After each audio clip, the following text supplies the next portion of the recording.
ang aking kalagayang pangwika sa konteksto ng simbahan. Magandang araw po sa inyong lahat. Ako si Cassandra Define DR de la Cruz at ngayon ay nais kong ibahagi ang aking kalagayang pangwika sa loob ng simbahan. Isang lugar na hindi lamang tahanan ng pananampalataya, kundi pati rin ng kakaibang paraan ng pakikipagkomunikasyon. Bilang isang kabataang aktibong nakikilahok sa mga gawain ng aming simbahan, napapansin ko na ang wika rito ay may partikular na tono. Mapitagan, magalang at nakatuon sa pagpapalaganap ng mabuting balita. Kapag nasa loob ako ng simbahan, nagbabago ang aking paraan ng pagsasalita kumpara sa pang-araw-araw na pakikipag-usap.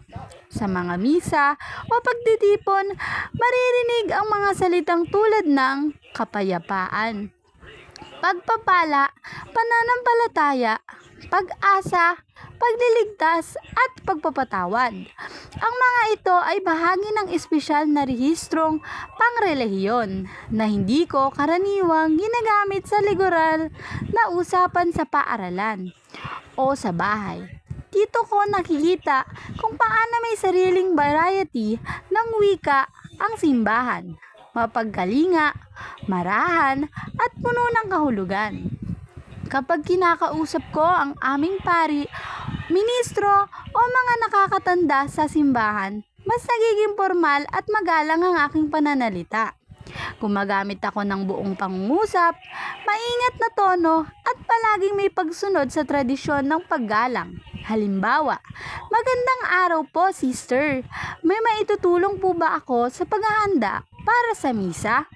Sa ganitong paraan, ipinapakita ko hindi lamang ang aking pakikipagkapwa, kundi pati na rin paggalang sa banal na espasyo ng aking kinabibilangan. Subalit, kapag kasama ko naman ang mga kaedad kong youth members, nagiging mas magaan at natural ang aming wika. May halong kolokyal at minsan pa'y taglish tulad ng guys, saan tayo assign the ministry? O sino pong maglilid ng prayer? Kahit mas casual ang tono, hindi nawawala ang respeto at malasakit sa bawat kausap. Dahil bahagi rin ito ng sosyolek ng kabataang nagsisilbi sa simbahan. Napagtanto ko na sa loob ng simbahan, ang wika ay hindi lamang para makapagsalita. Ito ay ginagamit upang magturo, magpahayag ng pananampalataya at magbigay inspirasyon. Ang bawat salita mula sa homilya hanggang sa simpleng pagbati ng God bless ay naglalayong magpalakas ng loob at magbigay ng liwanag sa kapwa.